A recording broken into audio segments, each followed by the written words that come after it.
Hey there, Grumpy Old Fart here. Due to YouTube's changing quote-unquote community standards, I created a channel called Grumpy Old Fart over on Rumble, a free speech alternative to YouTube. You can see all of my stuff over there, including my political and social commentary, as well as my current events videos. The links to my YouTube and Rumble channels, as well as links to let you order my books, are in the description of this video. If you enjoy my content, please like, share, subscribe, and comment. I welcome your comments, even if you disagree with me. Now, on with the video. Hey there, Grumpy Old Fart here. I'm doing a UFO activity video on, you're going to love this, alien negligence. I've done videos wherein I talked about human beings, civilian and military personnel, all around the world who have been injured both physically and mentally by the actions of alien beings and their craft. Now, according to law, there's a distinct difference between willful assault and negligence. Until someone can provide specific and definite proof of a specific alien being intentionally harming a human being, I'm afraid that the best any prosecutor could hope for would be a gross negligence conviction. And even that presupposes putting the alien in question on the witness stand. An exceedingly tall order, to say the least.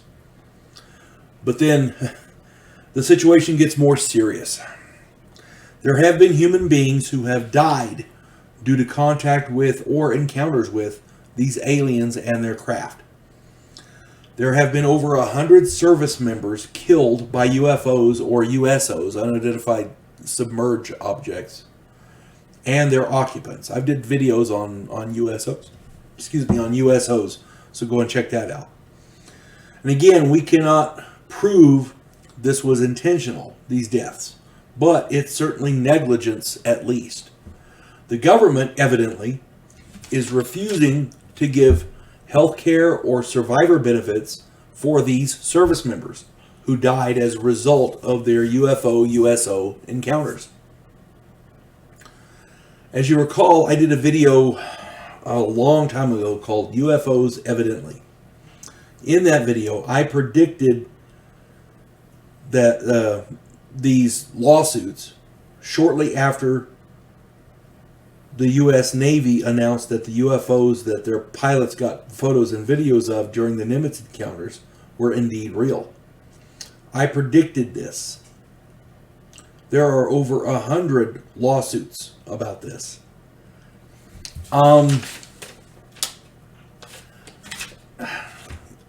It's crazy. I predicted this. I said that there were going to be court cases over these UFO encounters, and I was absolutely right.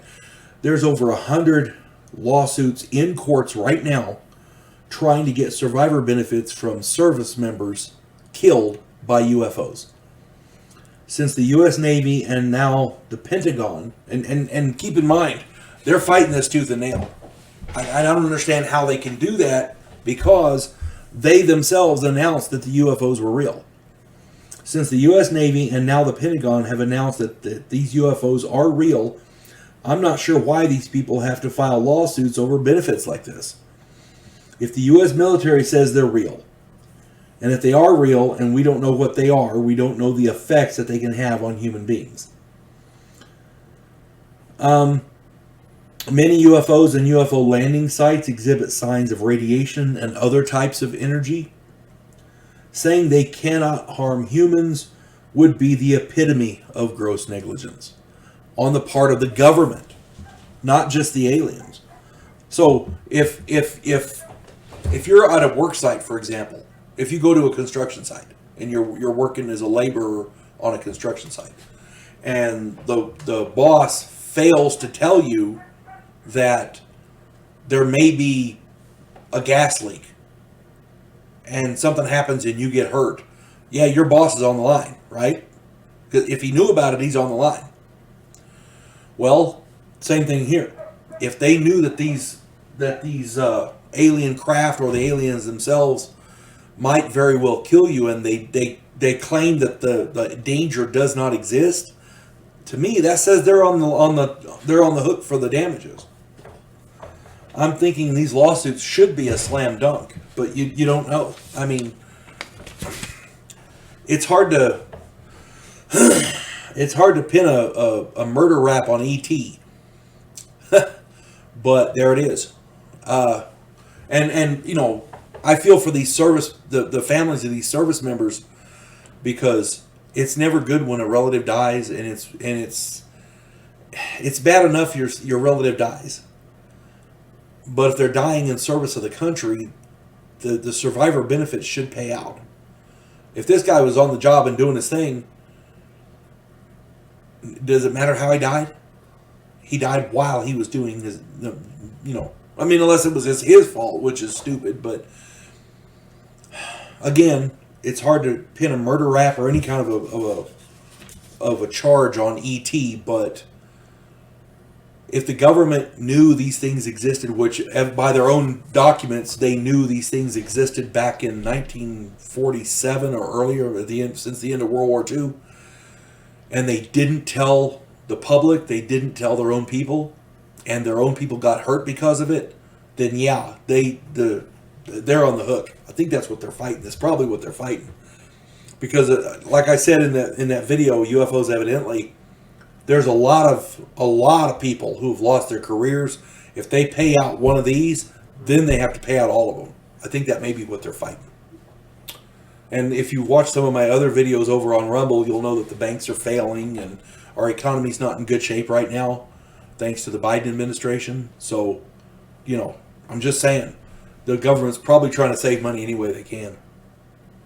Although, you know, San Francisco is trying to pay reparations to the descendants of slave owners. Apparently they'll waste money on just about anything.